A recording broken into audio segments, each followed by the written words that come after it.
For the 1990s, space station freedom. As we move further into the 21st century, aviation is looking towards new horizons. Who knows where tomorrow's destinations will be? Futurists have long envisaged settlements on the moon and regular flights outside Earth's atmosphere for pleasure as well as scientific research. In 1982, the US government initiated a top-secret research program known as Copper Canyon to investigate the feasibility of a single-stage-to-orbit aeroplane which could take off and land horizontally. The program then evolved into what President Ronald Reagan described as a new Orient Express that could, by the end of the next decade, take off from Dulles Airport and accelerate up to 25 times the speed of sound, attaining low Earth orbit or flying to Tokyo within 2 hours. In 1990, McDonnell Douglas, Rockwell International and General Dynamics joined forces to develop the X-30 National Aerospace Plane, or NASP.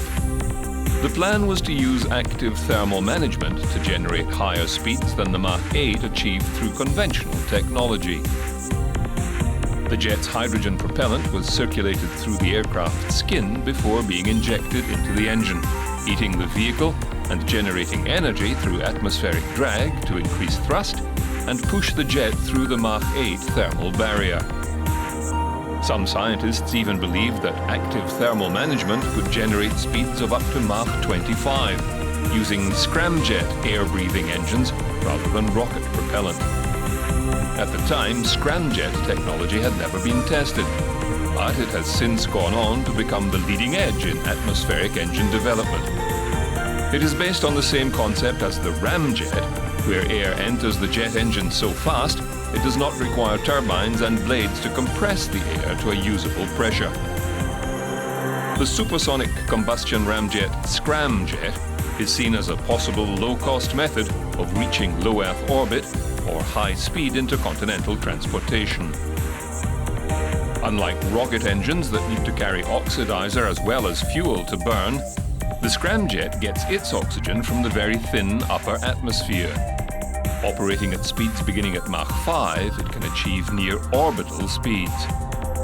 Operating at such high altitudes, designers expected the X-plane to be exposed to temperatures exceeding 1,650 degrees Celsius on the leading edges and parts of the engine. The rest of the plane's surface would need to tolerate temperatures of up to 980 degrees Celsius.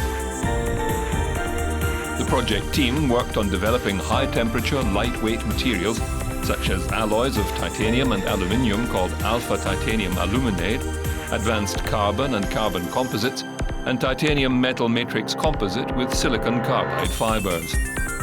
Although the project progressed well and achieved some technological breakthroughs, it faced significant constraints. Among them was the Department of Defense specification that the aircraft carry a crew of 2 as well as a payload. Achieving the level of safety required for a man-rated vehicle proved too difficult, and the project was cancelled in 1993. However, the dream of space passenger travel refused to die. For every one that says you couldn't pay me enough to go, there are 10 that are out there that say, I'll give you everything I've got, just let me go on the rocket. And the other thing they want to know is, well, when is NASA going to put a bunch of seats in the back of the space shuttle, big windows back in the cargo bay, and when are you going to start carrying passengers? And I always have to answer them, well, I'm afraid we are probably never going to do that. Space enthusiasts were still speculating about the ultimate trip, a ride on a suborbital flight booked through your local travel agency. US company Space Adventures dreamed of developing a spacecraft capable of carrying passengers to astronaut altitude. As the 1990s progressed, non-government players like Space Adventures moved into the space research market, with the philosophy that the best way to expand mankind's reach into space was through commercialization and, above all, tourism.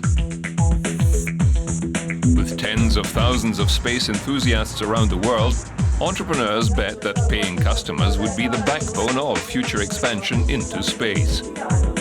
This became the basis of the X Prize competition. Modeled on the aviation prizes of a century ago, the X Prize set a challenge to anyone who could meet certain criteria. The prize was open to any non-government group or industry that could launch a piloted vehicle to the edge of space, defined as 100 kilometers in altitude, return safely to Earth, and do it again within 2 weeks. 26 teams from around the world developed wide-ranging technology to take part in the competition. They came from countries such as Canada, Romania, the United Kingdom and Russia. In September 2004, one of the Romanian teams launched a demonstrator 2B rocket from a launch pad at a military base near the Black Sea. The rocket was powered by hydrogen peroxide fuel. Acest proiect este un proiect neguvernamental, sursele de finanțare fiind în cea mai mare parte, fiind exclusiv private, provenind în cea mai mare parte de la sponsor, dar și din efortul financiar al membrilor echipei. First of all, we are motivated to continue with this project because we want to represent Romania in the X Prize competition.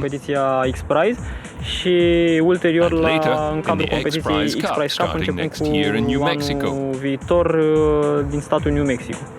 First set up in 1996, the X Prize changed its name to the Ansari X Prize after a multi-million-dollar prize injection by Iranian-American space tourist Anousheh Ansari, who traveled to the International Space Station in 2006. Acest vehicul este un prototip. This vehicle is a prototype called the Demonstrator 2B. It's a prototype for a vehicle named Horizon, whose construction has started already. A vehicle capable of fulfilling all the requirements of the X Prize competition. We hope that this vehicle will get its first flight at the beginning of next year. The Demonstrator 2B made a successful flight and entered the competition. But like the other competitors, it was eventually eclipsed by the brainchild of an American visionary. An Oregon-born aerospace engineer, Burt Rutan, learned his craft with the U.S. Air Force. He was stationed at Edwards Air Force Base as a flight test project engineer from 1965 to 1972, and went on to become the director of the Bead Test Center for Bead aircraft. In 1974, he founded the Rutan Aircraft Factory and then Scaled Composites, an aircraft design and prototype facility. But his gaze was firmly fixed on the stars. The new private space entrepreneurs have a vision. I'm one of them. We do want our children to go to the planets. We are willing to seek breakthroughs by taking risks. And if the business as usual space developers continue their decades-long pace, they will be gazing from the slow lane as we speed into the new space age. And this dream started to become a reality in September 2004, when Mike Melville piloted the Rutan-designed SpaceshipOne on a successful flight into space. Well, I'm very flattered to have been chosen for this. The other two guys are every bit as good as me or better. And I just got the short story or the long story, whatever it is, and I'm delighted to do it. I enjoyed the last flight. I'm hoping this will be an exact repetition, just a little taller, a little higher, a little faster. And I'm looking forward to it very, very much. And I'm ready to go, boy. I am ready to go, and we are going to win the X Prize. Put your money on it.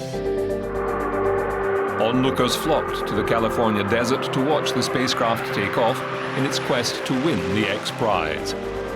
Largely funded by Microsoft billionaire Paul Allen, the white rocket plane cost $25 million to develop and became the first privately funded aircraft to exceed Mach 2 and Mach 3, the first to fly higher than 100 kilometers, and the first privately funded reusable manned spacecraft.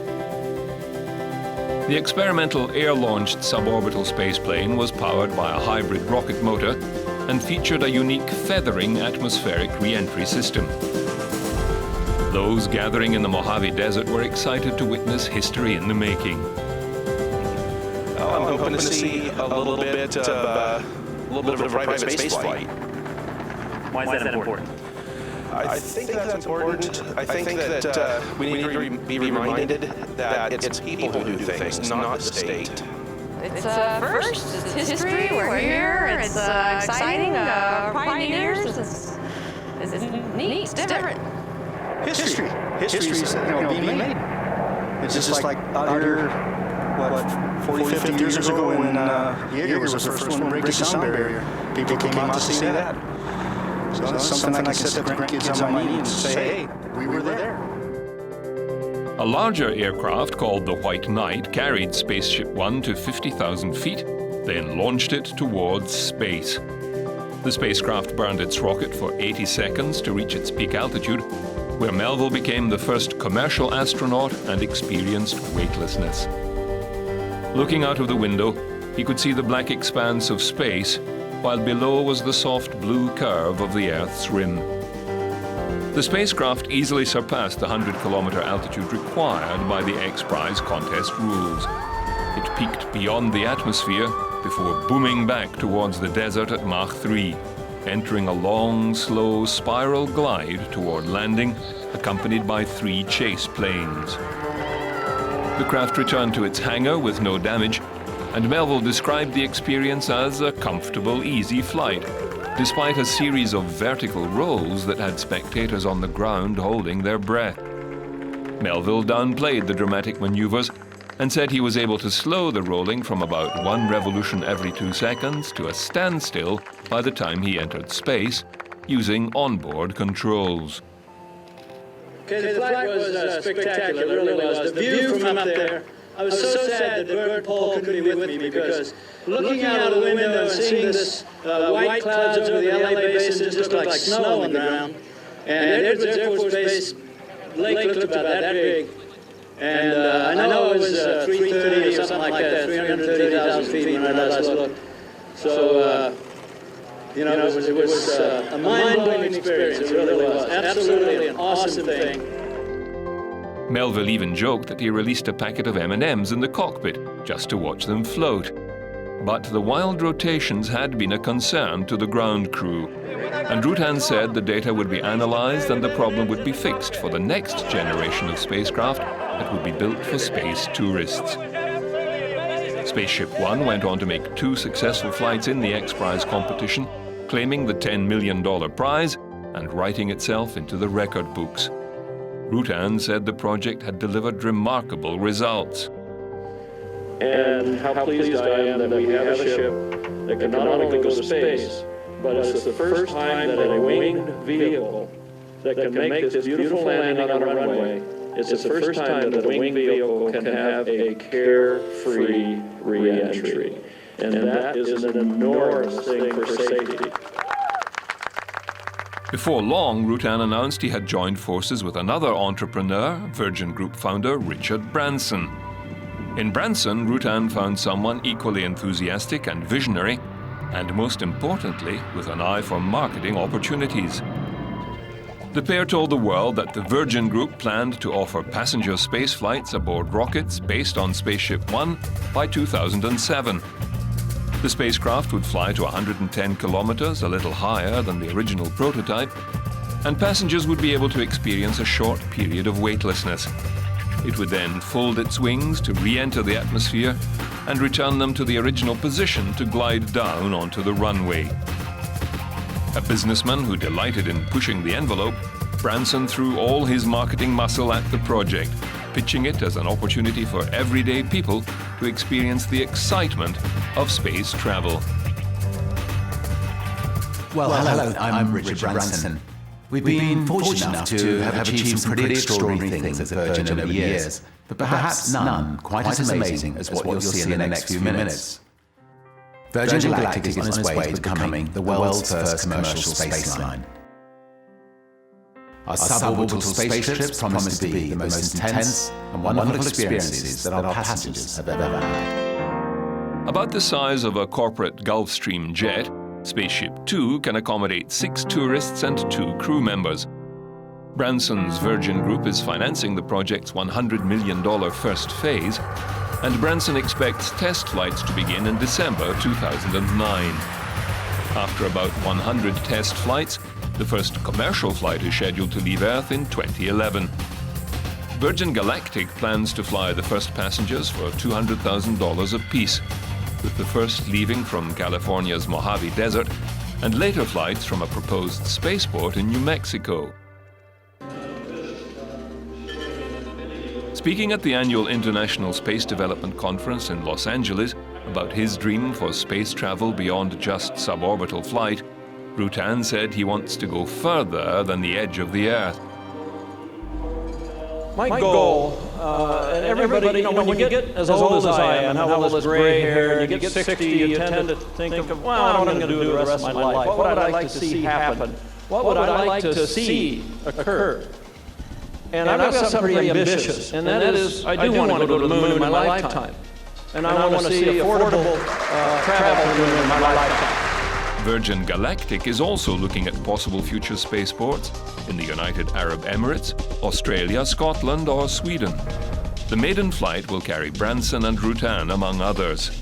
According to Virgin Galactic President Will Whitehorn, some important input on the design of Spaceship Two has come from the soon-to-be space tourists themselves. More than 50,000 people have shown interest in becoming space tourists, and Virgin Galactic says it will be flying people within the next 3 years. Rutan's prototype, SpaceshipOne, worked. So that hurdle was crossed. That was one of the big hurdles. Designing Spaceship 2 has been relatively easy. We've had a lot of input from potential customers, so we've been able to design on the basis of what people want. The most important thing that people want is to have a lot of space so they can move around weightless in the cabin and experience not only seeing the biosphere, the curvature, the atmosphere, seeing space, but also move around. And Rutan has a message for those who have called his vision crazy. Usually the wacky people have the breakthroughs, the smart people don't.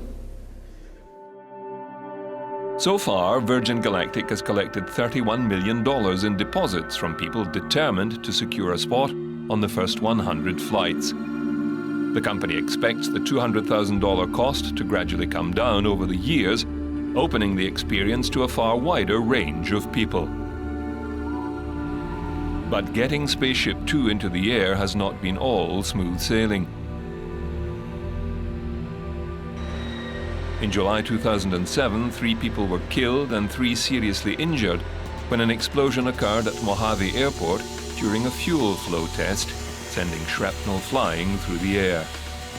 The test involved filling the oxidizer tank with 4,500 kilograms of nitrous oxide, followed by a 15-second cold flow injector test. But the company has continued to move the project forward, albeit a few years behind schedule, certain that even with the risks involved, the magic of space travel will guarantee full flights.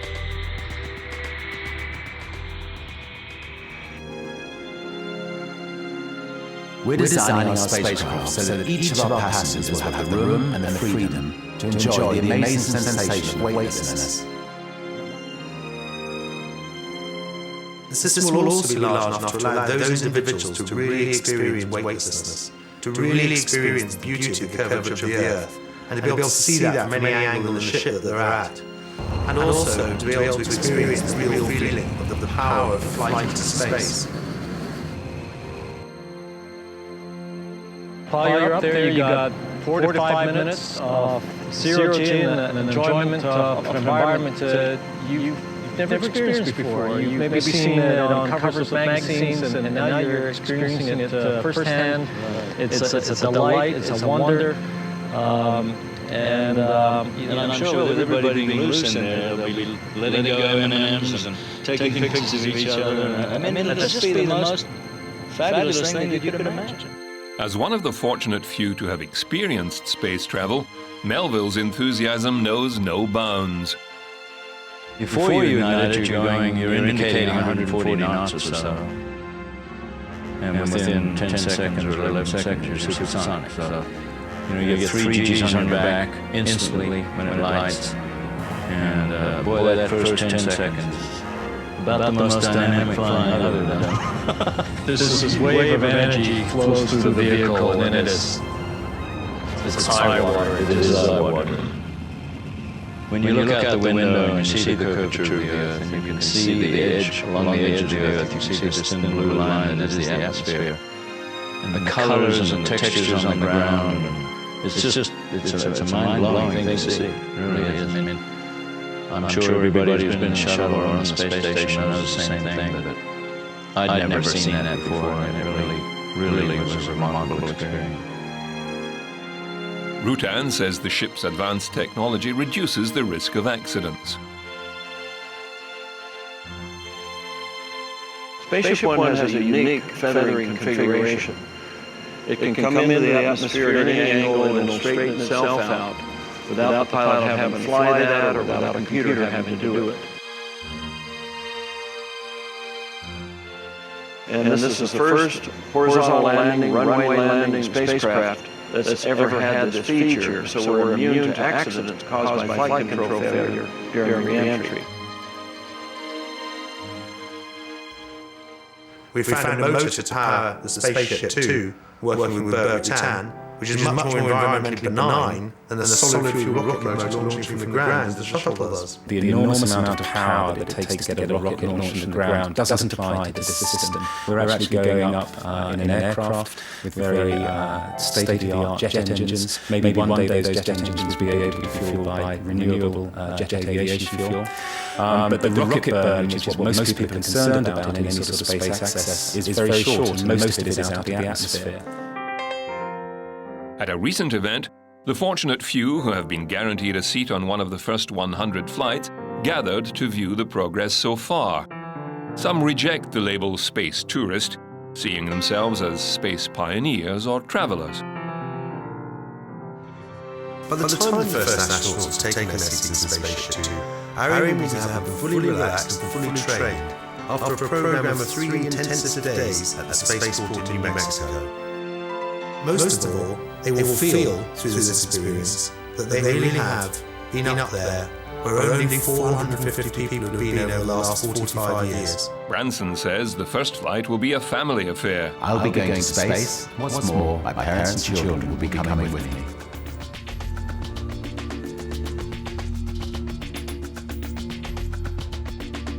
The public got a glimpse of Virgin Galactic's futuristic aircraft when London's Science Museum mounted an exhibition in 2007. Visitors had the chance to see a mock-up installation of the world's first tourist spaceship. The exhibition emphasized the company's desire to take space travel to the masses, with over 70,000 people from 125 countries already registering their interest in becoming a Virgin Galactic astronaut. We're going to be unveiling the spaceship at the end of this year, and the first test flights are going to be happening in 2008, and the first commercial flights 2009. So it's really beginning to happen. 5, 4, 3, 2, 1. Virgin Galactic's prediction proved to be a tad optimistic, as the company abandoned plans to use the SpaceshipOne prototype as a model when research indicated that passengers wanted the opportunity to float around the cabin, even if it was only for a few minutes. The new, larger Spaceship 2 design was drawn up, putting the company back a couple of years, but providing a more attractive commercial proposition. And the company's plans have certainly generated excitement around the world. More than 95% of the 200 initial applicants have passed 6 to 8 G centrifuge tests and are set to be the first people to take a trip on the first commercial space flights. And we have 200 people who have committed to fly. So that's quite something considering that we haven't actually unveiled the real spaceship yet, and we certainly know that more people will be signing up after they see the spaceship as well. The requirements of a larger aircraft meant the launch vehicle also required a revamp. But the bigger scale of VMS Eve, almost double the size of the original aircraft, means the company can offer space for scientific research, something that could provide an additional stream of income. In 2002, consultancy Futron predicted that by 2021, more than 15,000 passengers could be flying suborbitally every year, generating over $700 million. Virgin Galactic is confident that the company is on track to achieve these numbers, reporting an after-tax profit of £136,400 in its latest accounts. We're planning to fly 500 people in the first year of operations and 50,000 in the next 10 years. And what our real aim is to try and bring space travel to everyone so that everyone has that opportunity. After listening to customer feedback, Virgin has drawn up plans to incorporate roller coaster type bars in front of the seats rather than shoulder harnesses and seat belts. This will make it easier for passengers to push themselves out of their seats and enjoy weightlessness. Rutan has even commented that people can bring their pets with them into space if they want to. They will also have the option of launching from one site, such as the Mojave Desert, and landing in another, or from the ocean fly over the mountains and land in the desert. One of the keys to future space travel is enthusing the astronauts and space engineers of the future. In 2008, Mission Virgin Galactic was launched in London to inspire children about space travel and get them more involved both in and out of the classroom. Designed with the backing of education experts, the scheme fits into the national curriculum and aims to educate new generations about the possibilities of science, maths and technology in a fun and exciting way. The best of these ideas is going to win one of these teams a chance to go and see a space launch in the Mojave Desert in the United States. And long-term, although we can't promise this at the moment, should the test flying program succeed, which we believe it will in the next couple of years, eventually some of these teams, when they're older, we're going to keep their names and they're going to be able to re-enter, we hope, to get the chance to actually fly to space in the future. The project challenges students aged 11 to 14 to design a marketable product that demonstrates one or more of the science, technology or engineering principles used in the Virgin Galactic space tourism programs. And it appears to be a hit with its target market. Planning to space is very interesting. You want to always know what's going to be out there. I've sat there wondering what's going to happen next and things like that. So Virgin Galactic is going to be a change for it all. There's plenty of enthusiasm for the concept. I think it's the beginning of something. It's like, I say it's like VCRs. You know, they start out really expensive, and the people who really want to make this happen will pay the money to do it, and then it'll come down in price and make it accessible to everybody. The idea can be anything from a toy to a high-tech gadget. Judges are looking for creativity and innovation with a fantastic prize for the winners. The competition is now underway in British schools, with plans to extend it across the rest of the world in coming years. Mission Virgin Galactic hopes the birth of a new era in space travel will help young people in British schools realize the exciting realities that are achieved through expertise in science and technology. But despite the intense interest generated by Virgin's project, the global financial crisis put a dent in the company's plans. In July 2009, Branson was forced to sell about a third of his space travel startup to Abar Investments, a Middle Eastern investment fund. And I've met people from I would say all walks of life, men, women, college professors, older people, younger people, everybody is ready to pay for tickets to have a chance to go into space. That by itself I think is quite exciting. The partnership gave the venture an influx of cash at a time when the global recession had dried up funding sources. Abar Investments paid $280 million for the 32% share of the company. The agreement gives the wealthy Persian Gulf Sheikhdom of Abu Dhabi the chance to set up its own spaceflight industry, with Abar planning to build spaceport facilities. The company also committed $100 million to fund a small satellite launch capability. Branson said he wasn't concerned about bringing another partner on board, seeing it as an opportunity to take a slice of an even bigger market. I never actually think about the investments I do. I think about creating things that I can be proud of. And I think generally if you can create something you can be proud of, it's likely to be successful. And you know, I think there are so many, millions and millions of people who'd love the chance to go into space. And it needed private enterprise to make that possible. But it's not just space tourists who have the opportunity to experience the joys of zero gravity.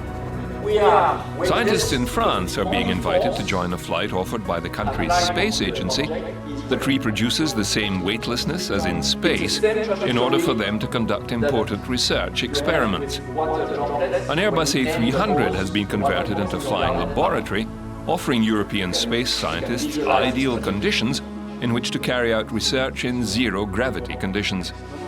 I would tell to a scientist who needs microgravity for research, either he can wait a bit more to go in space by flying first on this Airbus, or if they don't need to go in space for their research because 22 seconds is enough 30 to 40 times in a given flight, then you come to the zero-G Airbus and they can produce science and publish in good magazines without the need to go in space.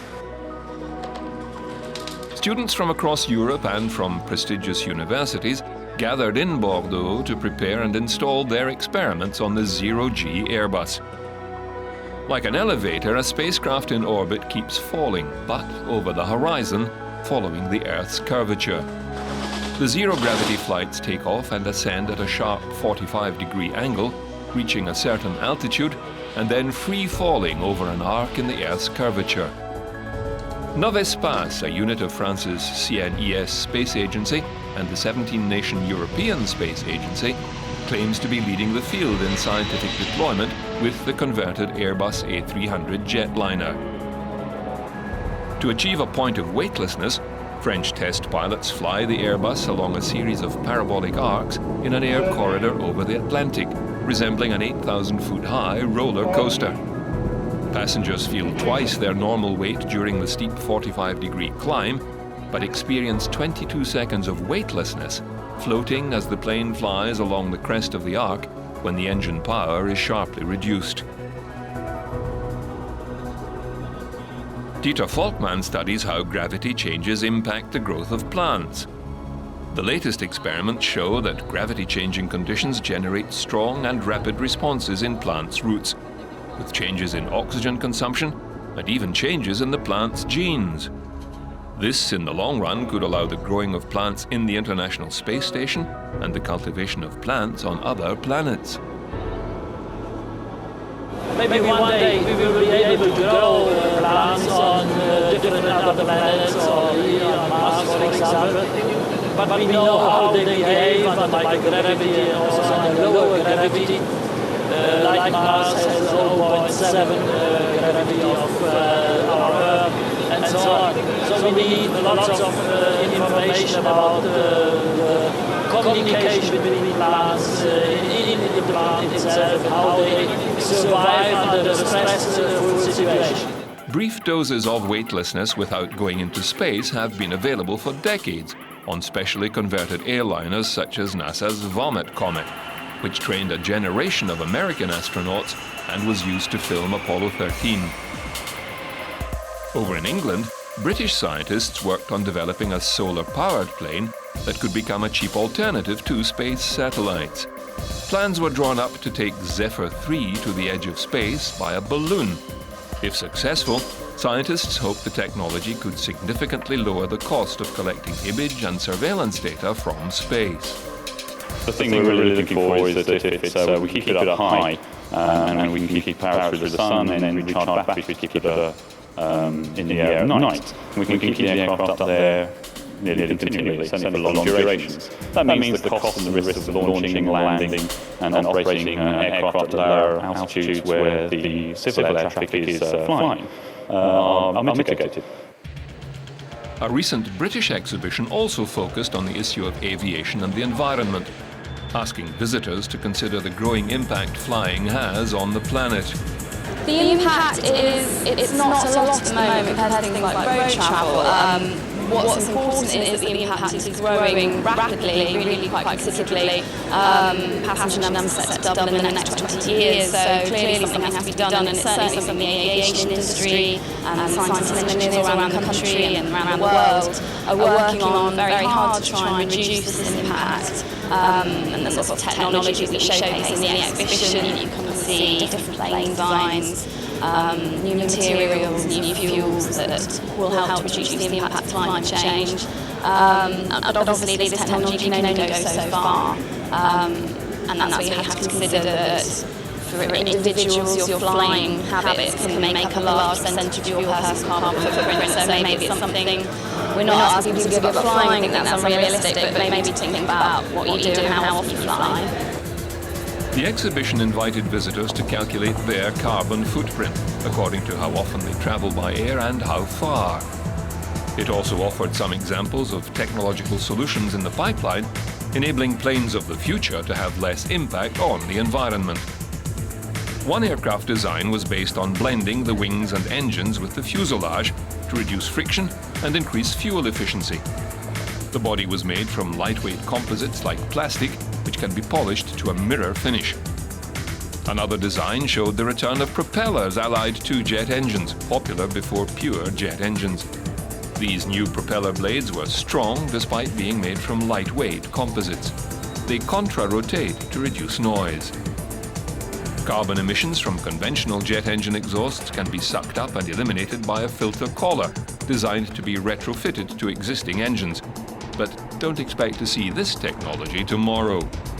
There's a long step change in how long it takes to introduce new aircraft, so things being designed now in labs across the country we won't be seeing 6-7 years, and that's technology we have now. But in terms of long lead times, in maybe 20 years' time, we could be seeing really quite different plane shapes, and actually very different from ones we see today. There's a model here of something called a blended-wing body aircraft, which is a lot more aerodynamic, and that's something we could be seeing by maybe 2030. With environmental awareness growing throughout the world, the aviation business is being forced to take stock of its practices and consider greener alternatives. With air travel contributing to between 3 and 3.5% of all carbon emissions, there is debate over whether higher taxes to offset the emissions or better designed aircraft that produce less emissions are the answer. Some argue that higher taxes would lock lower income travelers out of the aviation market, restricting it to elite or business travelers. Others say that airlines should be an integral part of any emission trading scheme set up by the world's governments. Green technology is also appearing at airports around the world. Heathrow has unveiled a personal rapid transit system, or PRT, that will replace buses between Heathrow's business car park and its new 5th passenger terminal. It can solve the problems that we have at Heathrow. It's very congested, it's a very small area, in traditional ways anymore. For instance, putting more buses on the roads just means the roads get even more congested and passenger travel times are reduced. So we have to look at different ways of solving problems, and this was one of them. The big when the vehicles are stationary. Emissions from the vehicles should amount to around half of those produced by a train or bus. And unlike public transport, passengers will not have to share the space with strangers or wait while the vehicle makes other stops. Boarding passengers use a touch screen to choose their destination, either Terminal 5 or one of its 2 car parks, and the vehicle will take them straight there. The access points and destinations chosen by passengers are a series of offline stations which will be distributed around the network like bus stops or taxi ranks. It's a good solution because it takes traffic off the road. It's not running down the same roadways as the buses and traffic. It's environmentally sensitive, sustainable, and it provides a more rapid and, in some ways, fun way of moving about. The vehicle on the required path and timing for that journey. The central control system also ensures that its environmental friendliness. Another area where aviation can make a difference to the environment is in fuel technology. During the past few years, energy companies have been putting greater effort into researching biofuels. One such project has seen Shell working with Iogen Energy Corporation in Canada to convert waste straw, corn stalks and corn cobs into sugar. This is fermented to produce beer, which is then distilled into pure alcohol, ethanol. When mixed with gasoline, the substance becomes a transportation fuel, cutting the carbon emissions of vehicles by up to 90%.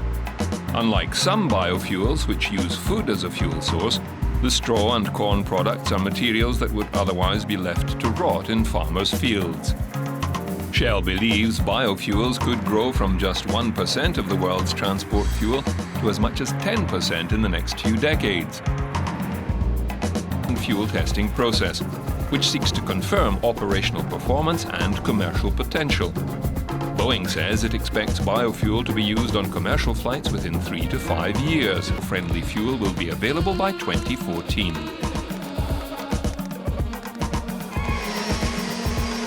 A ground-based pre-flight test was conducted the day before the flight to ensure that the number 3 engine functioned normally using the biofuel traditional Jet A fuel blend. Engine operating normally, completely normally. So we do not have any doubt to use biofuel for future. The airline industry was rocked by soaring energy prices in 2008, underlining the need for price-competitive alternatives that are environmentally friendly. Prices have come down significantly since records hit last July, and Sustainable Oil's Todaro says the cost advantages are clear if oil rises to $70 a barrel again. Little water or nitrogen is needed to grow camelina, and it can be grown in poorer soils than most food crops, making it an ideal fuel source. The drop-in camelina biofuel blended with jet fuel by Honeywell's UOP using hydroprocessing technology can be used in all aircraft engines. But UOP's Renewable Energy and Chemicals General Manager Jennifer Holmgren says no carrier will go green if it doesn't make financial sense. The reality is that nobody's really going to pay more just because this is green. So the only way for this to be really sustainable on an economic basis is to be cost competitive with jet fuel produced from petroleum. And with tests indicating that biofuels can be more efficient petrol fuels in flight, it seems likely that green will be the most cost-effective.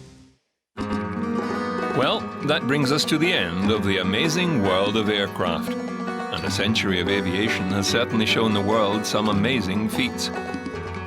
The first decade of flight brought us the genius of two brothers from Midwestern America who engineered the world's first powered flight and flew themselves into the history books.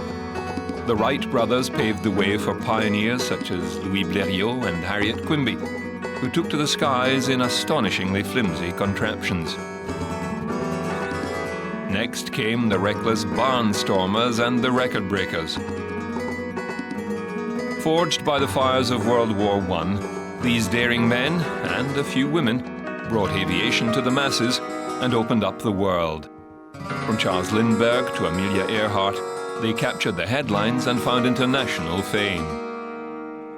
The aircraft of the era saw designers pushing the boundaries of aeronautical technology, experimenting with radical designs and concepts. The Bonnie Gull was an example of a less successful experiment, sadly taking its maker to his doom. While the aeroplanes of Anthony Fokker became classics of their time, spurring on the development of airlines. Airships experienced glory days between the wars, their majestic shapes gliding across the world. But the Hindenburg disaster marked the end of their era, and aeroplanes won the race to provide airline transport. The early days of airline travel were for a fortunate few as costs were high, but they were also fraught with danger, tragic accidents an all too common occurrence. With landing grounds in short supply, amphibious aircraft increased in popularity. Polar adventurers such as Richard Byrd tested the boundaries of the world, flying seaplanes into some of the planet's most inhospitable places. And airlines commissioned giant flying boats to deliver luxury travel in the style of cruise ships. The Second World War marked another turning point for aircraft design, with Briton Frank Whittle and German Hans von Ohain independently developing jet aircraft. Whittle's success put Britain at the forefront of the industry, and the age of the jet airliner was upon the world. The development of large airliners brought air travel to the masses, and saw intense rivalry between British companies like Avro and de Havilland and their American counterparts, McDonnell Douglas and Boeing. world began to shrink as the great airlines of the world set up highways in the sky, linking the furthermost parts of the globe. From British flagship BOAC to Australia's Qantas and the great Pan American, airlines established themselves as icons in their own right. The famous people who arrived at airports around the world enhanced the glamour associated with flying. And with ticket prices continuing to fall, even not so famous people could leave behind their humdrum lives and fly direct to some of the most famous places on the planet. Airports evolved from muddy fields equipped with only tents to paved runways, custom-built terminal buildings and control towers. Cabin crew also evolved from waiter-style stewards to would-be beauty queens. Fashion rather than safety seemed to be the primary concern. Supersonic flights left the realm of fiction and became reality in the 1960s, with the Europeans battling it out with the Americans to produce a supersonic jetliner.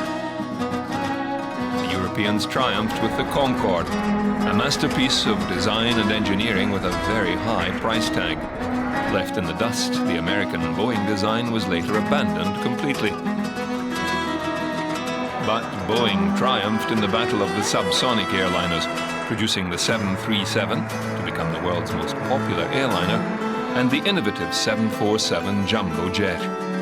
In retaliation, the Europeans set up Airbus Industries and developed their own jetliners, going head-to-head with Boeing for the mass aviation market.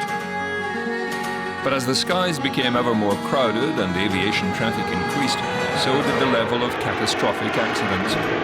The world mourned the thousands lost in plane crashes around the world, including the world's worst aviation disaster at Tenerife. 2 747 jumbos collided on the runway, incinerating one aircraft and killing most occupants of the other. Although flying had become commonplace by the 1980s, there were still adventurers to be found. Steve Fawcett embraced ballooning and gliding, as well as powered flight in his record attempts.